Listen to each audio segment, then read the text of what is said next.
Maria, bonjour. C'est le bruit qui vous gêne? Vous entendez trop de bruit? Je sais pas si c'est moi qui suis fatiguée, mais il y a vraiment énormément de bruit dans le service. C'est dû à l'activité du service, mais effectivement, on trouve nous aussi les soignants qu'il y a beaucoup de bruit. C'est pour ça qu'on a Depuis travaillé... 2-3 ans, on a des plaintes de patients, des remarques, soit de collègues, soit de mes responsables qui viennent « Ouh, mais quel bruit !» Et en fait, on s'en était jamais aperçu. On n'avait jamais réalisé qu'on vivait au milieu d'un environnement sonore très important.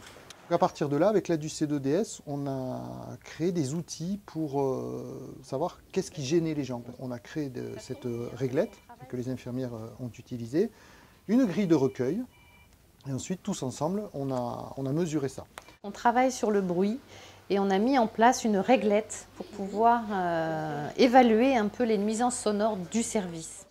La mise en pratique a été finalement assez simple. Nous avons utilisé une réglette que nous avons faite et sur le modèle d'une réglette qui existait déjà sur la douleur, avec d'un côté le ressenti du patient, avec un curseur, de l'autre les chiffres. On a fait ça sur 30 patients et sur 30 salariés et sur un délai de 2 mois environ. Là. Donc là, on est à 7,5. Suite à cette étude, on a sorti plein de résultats qu'on a ensuite analysés. Et on a vu que le personnel dans les 3 unités, réanimation, EF et soins continus, est plus gêné que les patients. Et aussi, on voit qu'il y a des pics des nuisances sonores vers midi et aussi en fin de journée, vers 18 h, qui pourraient correspondre aux relèves, aux fins de transmission. Suite à ces résultats, on a analysé, on a essayé de voir quelles sont les sources des nuisances sonores et on a travaillé dessus pour essayer d'améliorer tout ça.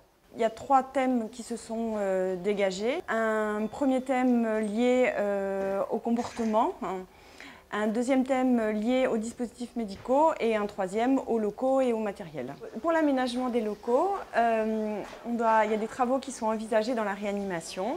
Pour les dispositifs médicaux, nous avons revu avec les fournisseurs la gestion des alarmes.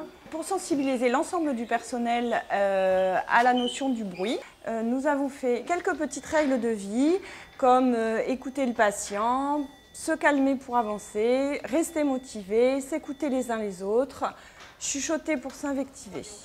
Grâce à ce projet, c'est vraiment une appropriation du travail en service, qui est porté par l'ensemble des équipes, qui, grâce à ça, s'approprient un petit peu le fonctionnement, s'approprient leurs us et coutumes. C'est quelque chose de transverse aux soins et c'est aussi permettre au personnel d'agir sur ses conditions de travail.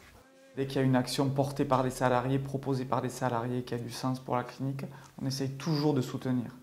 Donc en plus, là, c'était parfaitement cohérent avec la politique de développement durable de l'établissement, le travail sur les pollutions, quelles qu'elles soient, et donc là, on parle de pollution sonore. Moi, je suis super fier quand les gens proposent ce type de projet, quand les gens prennent des initiatives qui s'engagent sur des thématiques qui sont pour le bien collectif. Moi, le truc que je ressens, c'est que je suis super fier d'eux. Voilà. Et là, je suis vraiment fier d'eux.